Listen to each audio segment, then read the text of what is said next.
Ética e Política, por Renato Janine Ribeiro. Professor Janine, um advogado levou o filho para a sessão do Superior Tribunal de Justiça em Brasília e os ministros, sensibilizados, anteciparam o atendimento. Já em outro caso, ocorreu o oposto. Um desembargador repreendeu uma advogada por estar com o bebê em uma sessão online. Qual a sua análise desses casos? Há uma coisa que é bom senso, que é compaixão, que é solidariedade humana.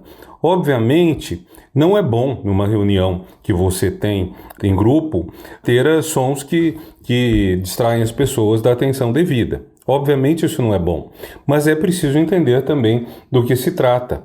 Quer dizer, uma criança pequena, filho do advogado no STJ, a advogada com seu bebê numa audiência num tribunal de justiça estadual, são dois casos que ilustram a impossibilidade desses pais deixarem os respectivos filhos em casa ou com outra pessoa, e então eu penso que o STJ agiu melhor do que o desembargador. O STJ mostrou uma compreensão da situação que estava o pai e, portanto, o sentimento humano de você ser solidário com alguém. Eu creio que o fato de você ter um cargo ou de haver disposições públicas não tira da gente a humanidade. Eu mesmo, como professor, tive uma ocasião em que uma aluna levava a filha dela com frequência à aula. Nunca me pediu licença, mas também nunca pensei em repreendê-la ou proibir.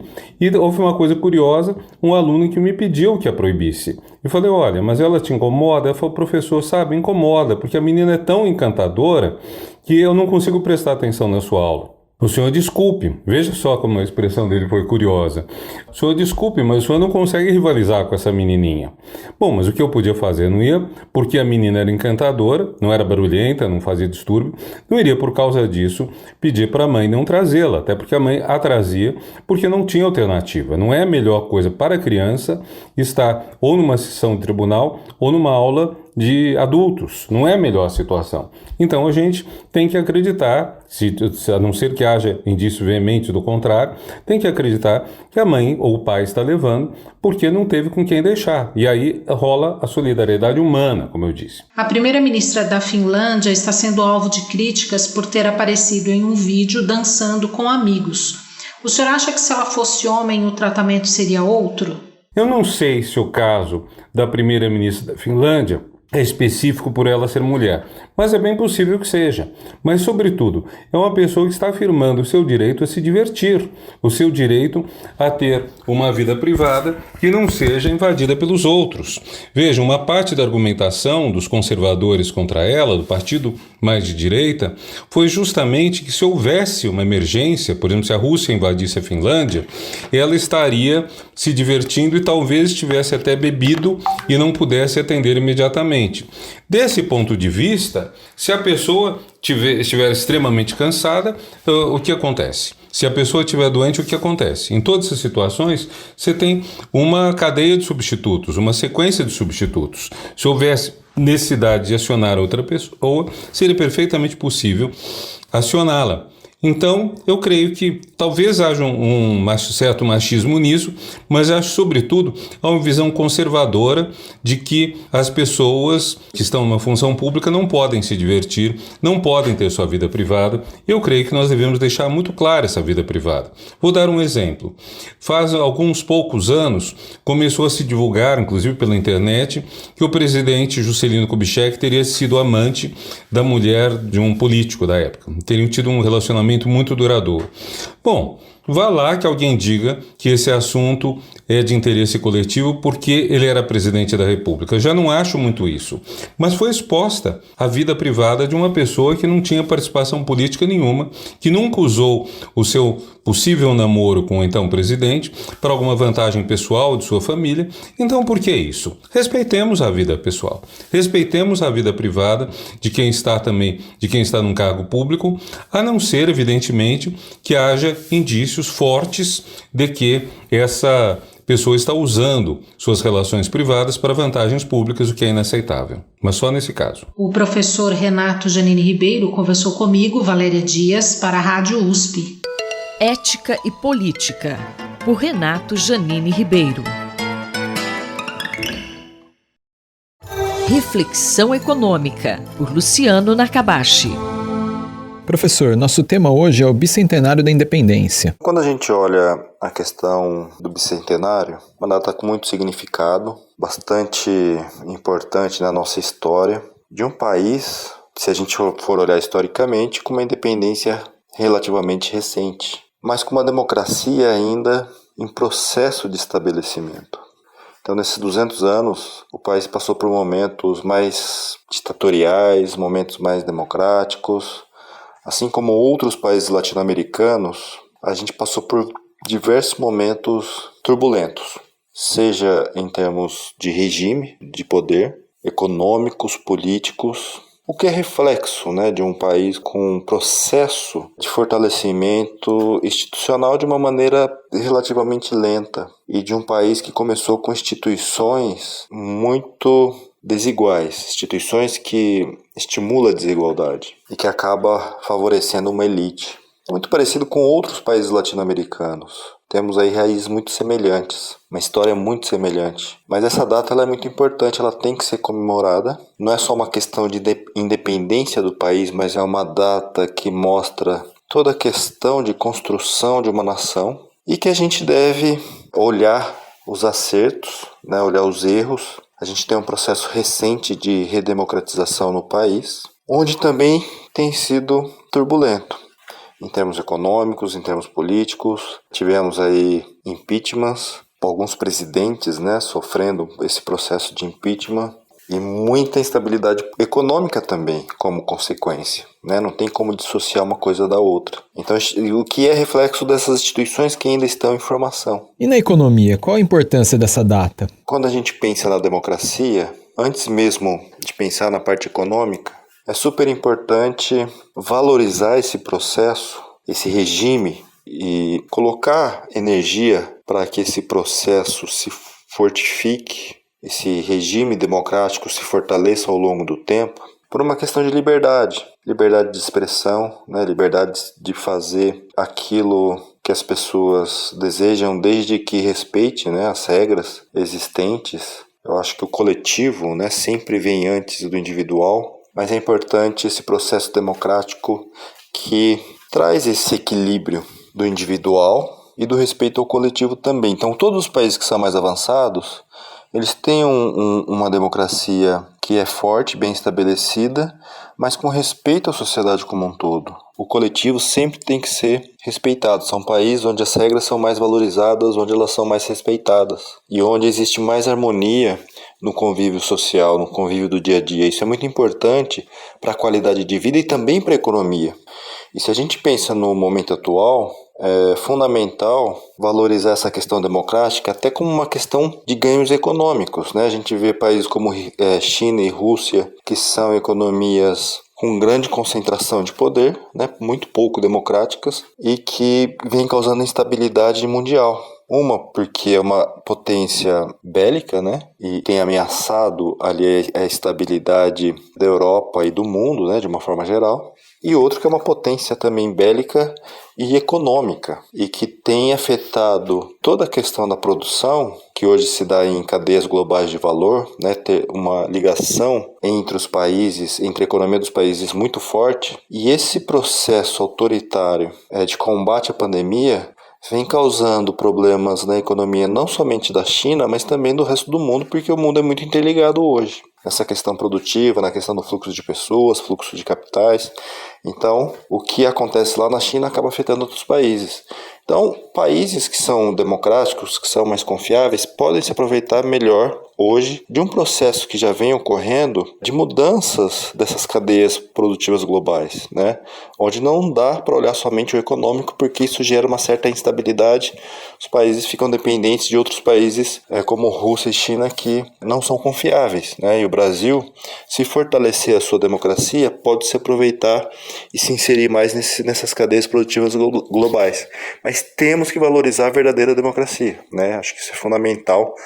É um processo para que a gente possa ir se desenvolvendo em termos políticos, em termos sociais e econômicos. Nós ouvimos o professor Luciano Nakabashi da FEA USP Ribeirão. Gabriel Soares para a Rádio USP. Reflexão Econômica, por Luciano Nakabashi. Na cultura, o centro está em toda parte, por Martin Grossmann. Professor, o que está acontecendo na arte e cultura da cidade? Leila e ouvintes da Rádio USP, ao que tudo indica, o desenho invadiu a cidade de São Paulo. Além da exposição individual da artista suíça Sandra Bechenstein, no Centro Universitário Maria Antônia da USP, que recebeu nossa atenção na coluna passada, uma vez que essa artista não só trabalha com o suporte papel e as técnicas tradicionais do desenho ou relacionadas ao desenho, mas também vai além e expande, né? E abarca, dialoga e interage com o espaço da galeria. Nós indicamos outras 2 exposições que acontecem no Instituto Tomio Otaki, na Faria Lima. A primeira é do nosso mestre, artista, professor, Evandro Carlos Jardim. Por que eu digo nosso? Porque ele é professor da USP e atua, né, como artista e professor há mais de 60 anos. Evandro, então, mostra uma série de seus trabalhos nessa exposição com o nome de Neblina. Interessante que o Paulo Miada e Diego Mauro, que são curadores do Instituto, chamam a atenção que são imagens que foram construídas a partir de uma só matriz de cobre, sobre a qual o artista uma vez desenhou o Palácio das Indústrias e o pilar de sustentação de um viaduto do rio Tamanduateí de São Paulo. Nesse sentido, reforçando esse lado do Jardim como um cronista da cidade. Não um cronista que emprega o texto, as palavras, mas um cronista que modela as imagens, né? Conte também sobre a outra exposição especial no Instituto Tomio Otaki. A outra exposição no Tomio Otaki é proveniente de Viena, desse maior acervo de desenhos e gravuras do mundo, que conta com mais de 1 milhão de obras gráficas, o famoso Museu Albertina. Ao museu esse que foi iniciado em 1776 pelo Duque Albert de Saxe-Teschen e que passou por muitos percalços, muito desenvolvimento, mas importante mencionar que a partir de 1920 se torna uma coleção do Estado austríaco, ou seja, um museu público. É nesse momento que esse acervo se une à coleção da antiga biblioteca da Corte Imperial, formando assim uma coleção única dedicada ao desenho, à gravura, às artes gráficas.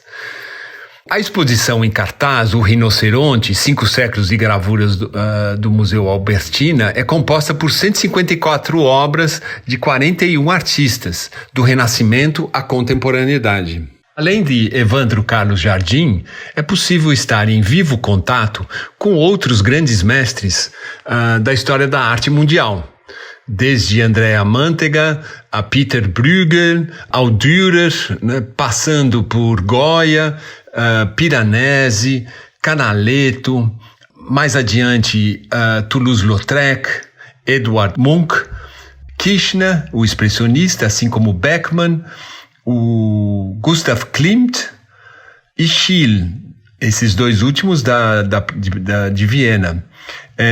Chegando então a Klee, a Picasso, a Matisse, a Chagall e terminando com Andy Warhol e Kiki Schmidt. É de fato algo a ser visto e imperdível. O professor Martin Grossmann conversou comigo, Leila Kiyomura, para a Rádio USP. Na cultura, o centro está em toda parte, por Martin Grossmann. Minuto do Cérebro, por Otávio Pontes Neto. Quase 50% das pessoas que sofrem um acidente vascular cerebral apresentam dificuldade para engolir líquidos ou sólidos. E um estudo com mais de 800 pacientes no pós-AVC mostrou que essa dificuldade para engolir está relacionada com incapacitação e morte. Professor Otávio, o que é disfagia e por que ela preocupa quando observada no pós-AVC? Disfagia é uma dificuldade para engolir alimentos líquidos ou sólidos que acontece em até 50% dos pacientes com acidente vascular cerebral. Essa dificuldade para deglutir pode ter consequências desastrosas se o alimento que deveria ir da boca para o estômago acaba caindo no pulmão, levando a uma aspiração e desenvolvimento de uma pneumonia aspirativa. Felizmente, a maioria dos pacientes que desenvolvem disfagia após um AVC tem uma recuperação progressiva da capacidade de engolir nas semanas subsequentes, mas até 15% dos pacientes com AVC permanecem disfágicos por mais de 6 meses. E até 80% desses pacientes disfágicos requerem uma via alternativa de alimentação, como uma gastrostomia, por exemplo. Que estudo foi este e o que ele revelou? Um estudo recente aqui da USP de Ribeirão Preto, onde 831 pacientes com AVC admitidos no Hospital das Clínicas foram avaliados, nós encontramos disfagia em 45% dos pacientes. Essa disfagia foi mais comum em pacientes com história de apneia do sono prévia, pacientes que tinham obesidade, pacientes que tinham um AVC mais grave e uma idade avançada na admissão, e ela foi independentemente associada ao desenvolvimento de incapacidade funcional, dependência e morte após 3 meses do AVC. Esses dados reforçam a importância da avaliação fonoaudiológica precoce do paciente com AVC, para que a disfagia seja prontamente diagnosticada e o paciente receba a sua alimentação por uma via alternativa ou com modificações na dieta que diminuem o risco de desenvolvimento de pneumonia aspirativa. Além disso, os pacientes com AVC devem ter um segmento fonoaudiológico a longo prazo para que eles possam fazer uma reabilitação adequada dessa disfagia. Ouvimos o professor Otávio Pontes Neto, da Faculdade de Medicina da USP, em Ribeirão Preto. Minuto do Cérebro, por Otávio Pontes Neto.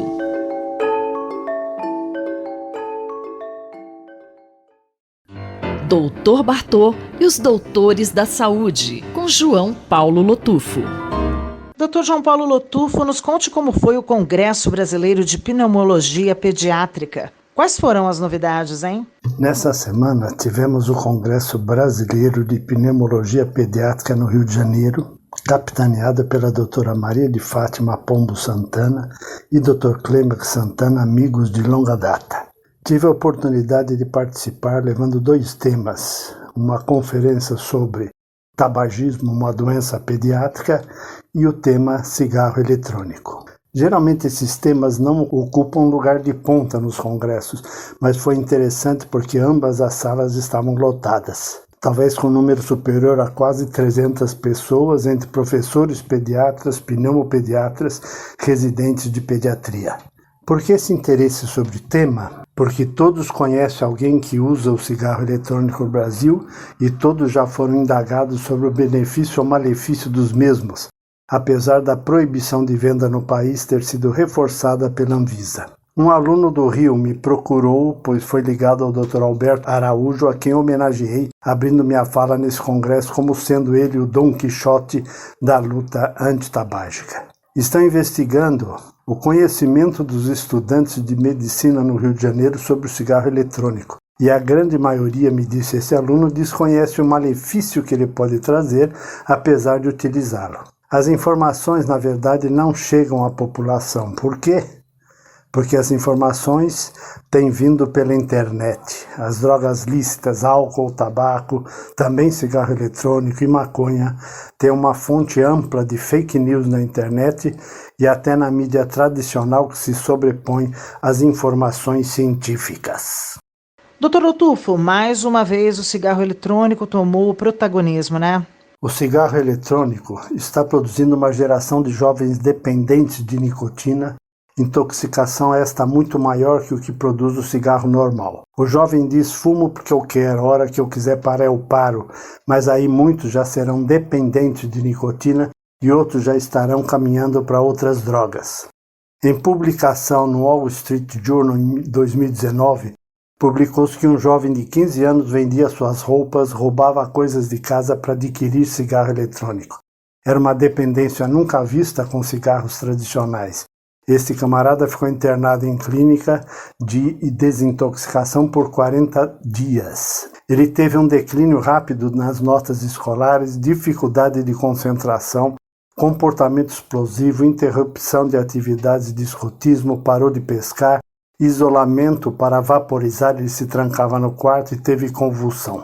Só víamos isto com drogas pesadas. Dr. Ieda Jatene, presidente da Sociedade de Cardiologia de São Paulo, nos escreve que a nicotina, além do cérebro, tem alvo no coração, pois libera adrenalina, que aumenta os batimentos cardíacos, aumenta o consumo de oxigênio e a pressão arterial, sendo responsável por aumento de infarto e morte súbita. Cigarro eletrônico continua causando intoxicação nicotínica mais do que o cigarro normal. Recebo notícias do Ministério da Cidadania de que estão aumentando novas vagas para tratamento de dependentes de drogas. Insisto em dizer que enquanto a política for apenas esta, estaremos precisando sempre de novas vagas, porque além da pouca eficácia em sair das drogas, cada vez estaremos produzindo novos dependentes. O uso de álcool entre os jovens do Brasil, o uso de maconha e agora o cigarro eletrônico merecem campanhas esclarecedoras por parte da mídia falada e escrita, por parte dos ministérios, tanto da saúde, esporte, cidadania e todos os outros, porque senão estaremos tapando o sol com a peneira. É preciso sim tentar tratar e amparar os drogados, mas a prevenção na família, escolas, consultórios médicos tem que começar em outro patamar, e já. O programa Dr. Bartô está lançando, dia 28 de agosto, um programa de prevenção para escolas públicas e privadas sobre tabagismo, com várias intervenções via internet. Veja tudo em www.drbartô.com.br. Um grande abraço a todos. Eu sou Sandra Capomatto. Você ouviu o Dr. João Paulo Lotufo, pediatra da Universidade de São Paulo, responsável pelo projeto Dr. Bartô. Doutor Bartô e os Doutores da Saúde, com João Paulo Lotufo. Observatório da Inovação, com Glauco Arbix. Bom dia, professor Glauco. Qual a sua opinião sobre apoiar com recursos públicos o desenvolvimento de novas tecnologias? Bom dia, Cinderela. Veja, um debate nos Estados Unidos hoje que é muito conhecido da gente, né? Apoiar, subsidiar com recursos públicos o desenvolvimento de tecnologias ou ficar sem elas. Os americanos estão diante de um dilema muito grande, principalmente que eles se apresentam como uma grande nação defensora do livre mercado. Os semicondutores, aqueles chipzinhos que são a parte, vamos dizer assim, inteligente, chave, essencial de celulares, eles ocupam um lugar especial nas tecnologias militares, principalmente esses mais avançados de 5 milímetros. Né? Uma única companhia em Taiwan, conhecida como TSMC, ela faz cerca de 90% desses semicondutores e vende para o mundo, inclusive para os Estados Unidos. Sabe quantos desses semicondutores americanos produzem? Zero. Aqui no Brasil, nós sequer produzimos aqueles mais antigos, né, que são utilizados em cartões de crédito. Nós não temos praticamente nenhuma fábrica real que produza.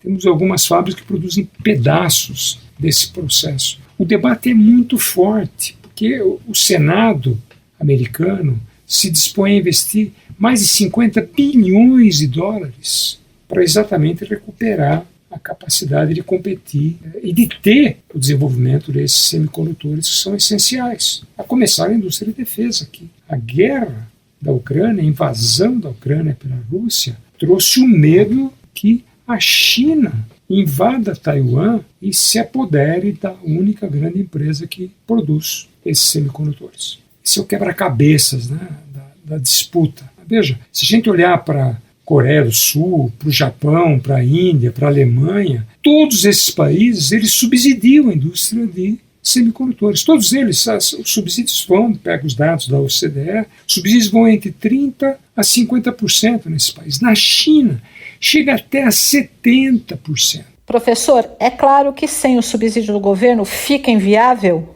Isso é fundamental, porque os países vão além dos manuais de economia. Os países pensam na sua estratégia, na geopolítica. Então, se a gente não entender que tecnologia é um bicho diferente, que sem a presença do Estado, dificilmente as tecnologias críticas para o país avançam. No caso, nós estamos falando da defesa, mas isso acontece também com grandes tecnologias, peso na área de saúde, na área de fabricação de aviões e navios, toda a parte de manufatura.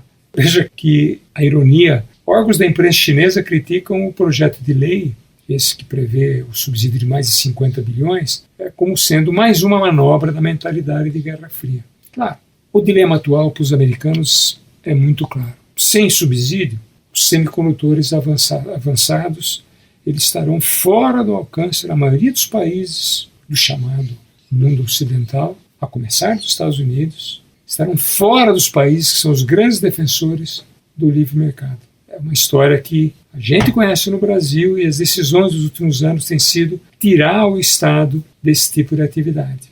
Claro que eu não sou defensor do Estado em tudo o que acontece, nem a presença dele em qualquer tipo de financiamento, mas há momentos em que, se a realidade não bater na porta da gente, nós vamos nos dar mal como estamos nos dando. Observatório da Inovação, com Glauco Arbix.